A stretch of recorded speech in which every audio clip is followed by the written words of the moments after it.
Bonjour à tous, bienvenue sur Mathessa, ma chaîne de maths pour dédramatiser. Au programme aujourd'hui une leçon d'exercice de révision pour les élèves qui vont rentrer en classe de seconde, théorème de Thalès et sa réciproque. Au collège, vous avez appris deux théorèmes fondamentaux, le théorème de Pythagore et le théorème de Thalès. Je vous propose aujourd'hui de travailler le théorème de Thalès dans toutes les situations. Vous devez reconnaître derrière moi des configurations usuelles. Première configuration, un théorème de Thalès dit classique, avec ici un petit triangle dans un grand triangle.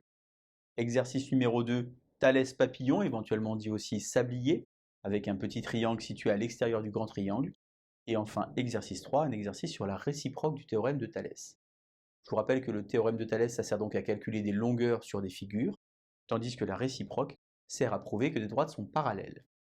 J'ai donc construit ici les figures pour représenter les situations, elles sont naturellement pas à l'échelle. Il s'agit de croquis pour bien comprendre dans quelle situation on se place.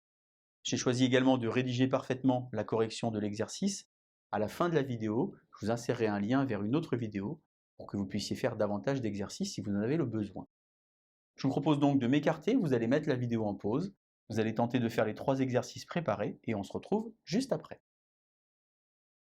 Théorème de Thalès classique donc, petit triangle, grand triangle. Pour pouvoir rédiger un exercice sur le théorème de Thalès, il y a des hypothèses à énoncer.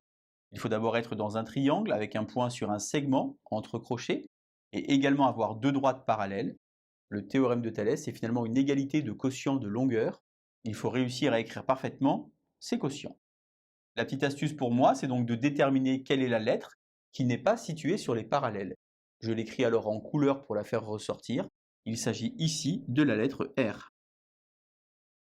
Une fois que j'ai déterminé cette lettre, j'avance alors sur les côtés de mon triangle en complétant par les lettres que je vais rencontrer. Par exemple, RI sur RS, RA sur RP. Je réécris les deux lettres en noir sur le côté, IA sur SP. Je remplace alors par les mesures de la figure. RI, je ne connais pas, c'est finalement ce que je cherche. RS, ça vaut 18. RA, 5. Et attention, RP, 22,5, car il faut ajouter les deux longueurs. IA, 6. SP est inconnu. Je vais donc maintenant séparer mes rapports. RI sur 18 égale 5 sur 22,5. Et ici, 5 sur 22,5 égale 6 sur SP. Pour calculer les longueurs ici, je peux soit utiliser un produit en croix, soit remarquer qu'il y a finalement de la proportionnalité. Pour aller de 5 à 22,5, je fais donc fois 4,5. Je vais donc ici diviser par 4,5. 4 fois 4,5, ça fait 18. J'ai donc RI qui vaut 4. De la même manière ici, je peux observer que je vais passer de là à là en faisant fois 4,5. Donc 6 fois 4,5, 6 fois 4, 24, 6 fois 5, 30. PS égale 27. Exercice numéro 2, donc notre Thalès papillon.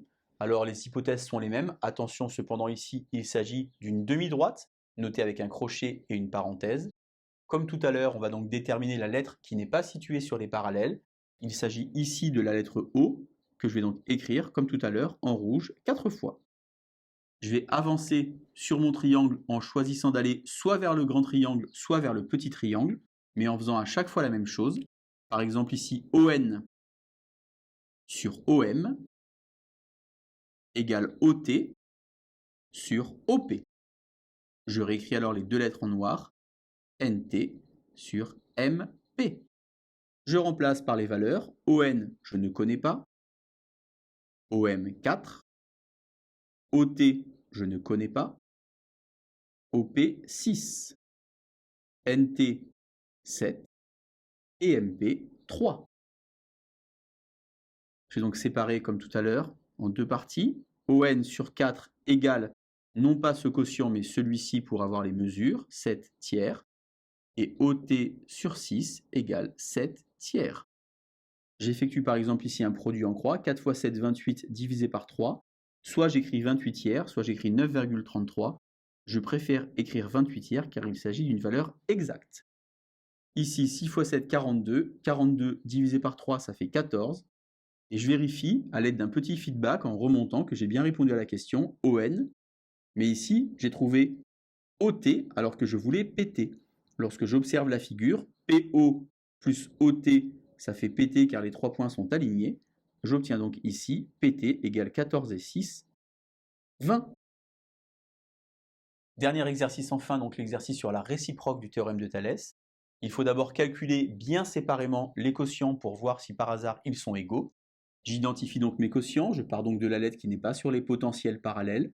CB sur CA, en remplaçant, CB ça fait 6.